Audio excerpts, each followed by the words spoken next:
Class 12th chapter name electrostatics. सो electrostatic क्या होता है बेटा? इलेक्ट्रोस्टैटिक का मतलब होता है कि स्टैटिक का मतलब होता है रेस्ट कंडीशन, यानी इलेक्ट्रो यानी इलेक्ट्रिक फील्ड से रिलेटेड हो जाएगा, और जो स्टैटिक है, स्टैटिक का मतलब रेस्ट हो जाएगा। तो इसके अंदर हम क्या स्टडी करते हैं? चार्जेस की स्टडी करते हैं, जो किस कंडीशन पे होगा? रेस्ट की कंडीशन पे होगा। तो इलेक्ट्रोस्टैटिक को तुम कैसे डिफाइन करोगे? Electrostatic is the branch of physics in which we are studying the charges, यानी we are studying the charges which are at rest condition। इसका दूसरा नेम और क्या है इलेक्ट्रोस्टैटिक्स का? Frictional electricity. फ्रिक्शनल इलेक्ट्रिसिटी का मतलब क्या है कि जब हम दो चीज़ों को रब करते हैं, यानी व्हेन वी रब टू थिंग्स टुगेदर, तो उस वक्त जो इलेक्ट्रिसिटी या चार्जेस जो जनरेट होते हैं, उसकी चार्जेस जो जनरेट होंगे उसकी वजह से इलेक्ट्रिक करंट होगा। और जो फिनोमिना है या जो हमारा फिज़िक्स की ब्रांच है, तो उसको हम क्या कहेंगे? द स्टडी ऑफ चार्जेस और the charges which are develop due to rubbing और due to friction, that branch of physics is also called as frictional electricity. ठीक है, तो अब चार्जेस है क्या? तो हमने यहाँ पे कुछ एक्सपेरिमेंट किए। जैसे कि हम कहते हैं कि हम क्या करते हैं कि कोई भी स्केल लिया, उसको अपने बालों से हम रब करते हैं। रब करोगे और उस रब करे हुए स्केल को अगर छोटे छोटे कागज़ के हमने टुकड़े डाल दिए, कहीं हिस्से पे हमने छोटे छोटे टुकड़े डाल दिए, और अगर उस स्केल को हम उस कागज़ के टुकड़ों के पास लेके आएंगे, तो क्या होगा? वो कागज़ के टुकड़े उससे अट्रैक्ट हो जाएंगे, चिपक जाएंगे। तो इसका मतलब क्या है? इस स्केल ने कुछ एक्वायर कर लिया, कुछ आ गया इसके ऊपर, यानी समथिंग डेवलप्स। तो वो समथिंग का नाम ही क्या है हमारे पास? चार्ज है। तो bits of paper cling to the scale gives us the identification of a charge, यानी चार्ज आ गया। चार्ज किसका नाम दिया? उस समथिंग का नाम दिया। किसका नाम दिया? समथिंग का नाम। तो चार्ज हमारा एक समथिंग है, जिसकी वजह से क्या हुआ? फोर्स ऑफ अट्रैक्शन हो गया, आकर्षण बल आ गया। तो फोर्स ऑफ अट्रैक्शन किसका हुआ? कागज के टुकड़ों का। तो कागज के टुकड़े चिपक गए, किसकी वजह से? उस समथिंग की वजह से। और उस समथिंग का नाम क्या है? चार्ज है। क्या नाम है उसका?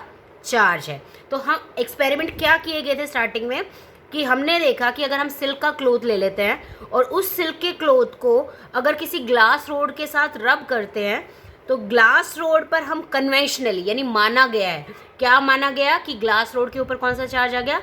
Positive charge. और सिल्क क्लोथ ने क्या कर लिया? नेगेटिव चार्ज, क्योंकि एटम एज अ होल क्या होता है? न्यूट्रल होता है। तो अगर कि कोई एक पॉजिटिव चार्ज एक्वायर करेगा, तो दूसरे के ऊपर क्या आ जाएगा? नेगेटिव चार्ज आ जाएगा। इसका मतलब क्या है? पॉजिटिव चार्ज कब आता है? पता है ना बेटा, कब आता है पॉजिटिव चार्ज? जब कोई भी इलेक्ट्रॉन डोनेट कर देता है, दान कर देता है। इसका मतलब इस ग्लास रोड ने इलेक्ट्रॉन डोनेट कर दिए, किसको? सिल्क क्लोथ पर। तो जो दान देगा वो हावी हो जाएगा। हावी हो जाएगा मतलब वो दाता हो जाएगा, दानी हो जाएगा। तो वो क्या एक्वायर कर लेगा? पॉजिटिव चार्ज एक्वायर कर लेगा। और जो लेगा वो उधारी लेगा। उधारी लेगा का मतलब क्या होगा? ऋण हो गया उसके ऊपर, यानी उसके ऊपर ऋणात्मक चिन्ह। ऋणात्मक चिन्ह का मतलब उसके ऊपर नेगेटिव चार्ज आ गया। तो कन्वेंशनली हमने क्या देखा कि जो ये ग्लास रोड थी, जिसको सिल्क क्लोथ के साथ रब किया गया था, तो ग्लास रोड ने पॉजिटिव चार्ज एक्वायर कर लिया, और सिल्क क्लोथ ने क्या एक्वायर कर लिया? उतना ही नेगेटिव चार्ज एक्वायर कर लिया जितना उसने पॉजिटिव चार्ज एक्वायर किया था। यानी when electrons are transferred from the glass rod to the silk cloth, then glass rod acquires the positive charge and the silk acquires the equal amount of negative charge. In the similar way एक और हमने ले ली, एक और छड़ ले ली है, ebonite road. एक ये दूसरे टाइप का मटेरियल होता है। तो हमने क्या देखा कि अगर हम उस एबोनाइट रोड को किसके साथ रब करते हैं? कैट के फर के साथ। ठीक है, तो हमने क्या देखा? उस एबोनाइट रोड के ऊपर आ गया नेगेटिव चार्ज, और उस कैट फर के ऊपर आ गया उतना ही पॉजिटिव चार्ज आ गया। ये लर्न करना है तुम्हें कि ग्लास रोड कौन सा चार्ज एक्वायर करती है? Positive charge. एबोनाइट रोड कौन सा एक्वायर करती है? Negative charge. और क्या है, हमने देखा कि जो चार्ज है ना, इलेक्ट्रॉन प्रोटॉन, तुमने लोअर क्लासेस में भी पढ़ा है कि इलेक्ट्रॉन हमारा आवेश तुमने पढ़ा है कि इलेक्ट्रॉन जो होता है उसके ऊपर चार्ज, ये तुम्हें याद करनी है वैल्यू कितनी होगी? 1.6 इंटू 10⁻⁹ कूलम। और नेगेटिव साइन क्यों आया? क्योंकि इलेक्ट्रॉन नेगेटिव होता है, तो इसलिए नेगेटिव 1.6 इंटू 10⁻⁹ कूलम। आवेश की जो यूनिट होती है चार्ज की जो यूनिट होती है वो क्या होती है, कूलम होती है। क्या होती है, कूलम होती है। अब हमने ये देख लिया कि एक पर पॉजिटिव आ गया, एक पर नेगेटिव। इसका मतलब हम क्या कह सकते हैं कि चार्जेस कितने होंगे, दो होंगे।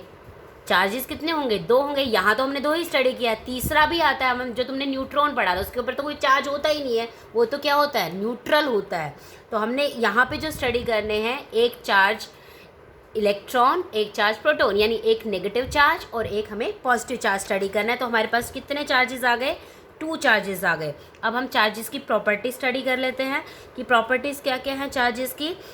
अच्छा, हम कहते हैं कुछ टर्म आएंगी, जैसे हमने कहा कि like charges, similar charges, same charge, इनका सबका मतलब क्या है, सेम है। यानी चाहे दोनों पॉजिटिव ले लो, चाहे हम दोनों नेगेटिव ले लेते हैं, तो लाइक चार्जेस चाहे दोनों पॉजिटिव या दोनों नेगेटिव।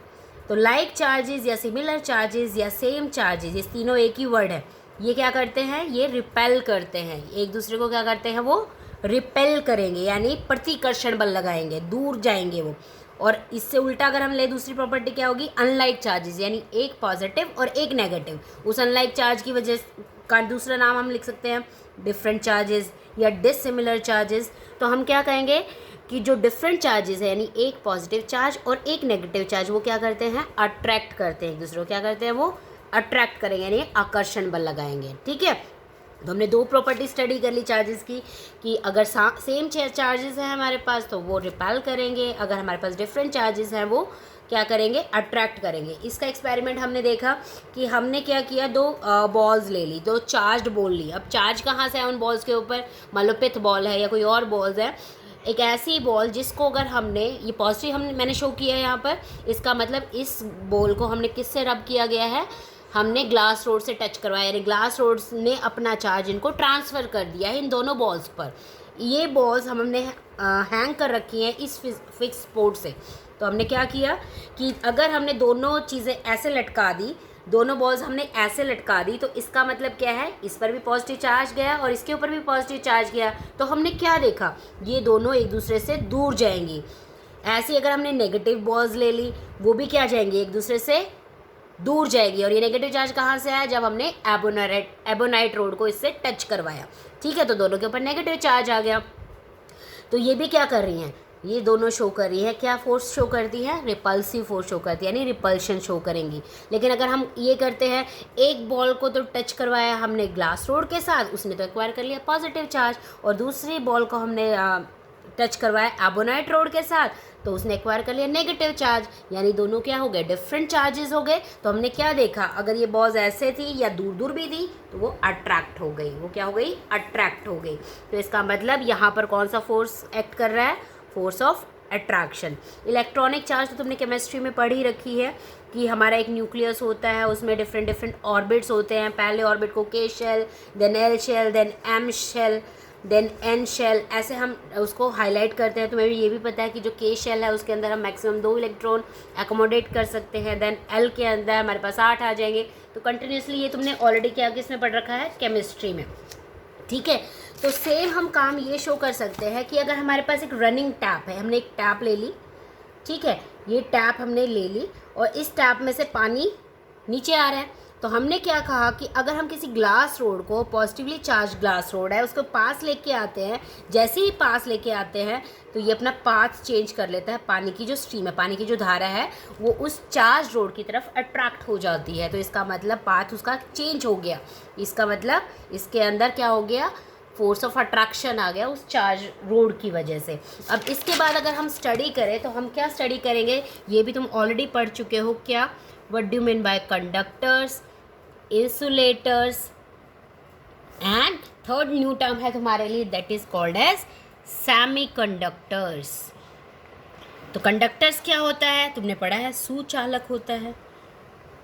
इंसुलेटर्स क्या होता है, तुमने स्टडी किया हुआ है, कुचालक होता है। और सेमीकंडक्टर इन दोनों के बीच का एक होता है। तो हमने क्या कहा, कंडक्टर्स वो मटेरियल हैं which can conduct the electricity, which can conduct the electricity. और ये इलेक्ट्रिसिटी क्यों कंडक्ट करते हैं, because of the availability, because of the availability of free electrons, क्योंकि उसके पास फ्री इलेक्ट्रॉन्स है। फ्री इलेक्ट्रॉन्स को हम लूजली बाउंड इलेक्ट्रॉन्स भी कह सकते हैं, लूजली बाउंडेड इलेक्ट्रॉन्स।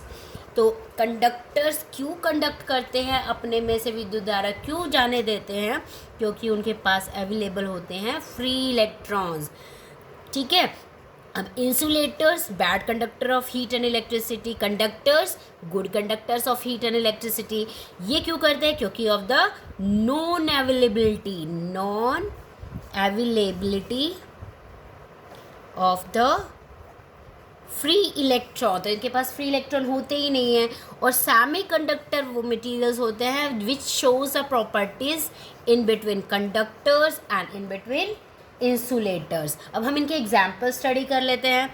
तो एग्जाम्पल्स हमारे पास क्या क्या है, अगर हम कंडक्टर्स का देखें तो सिल्वर बेस्ट कंडक्टर हमारा सिल्वर है, gold AU symbol, copper CU symbol, iron, aluminium, बहुत सारे हैं। तो ये हमारे कॉमन हमने शो कर दिए, silver, gold, copper, iron and aluminium.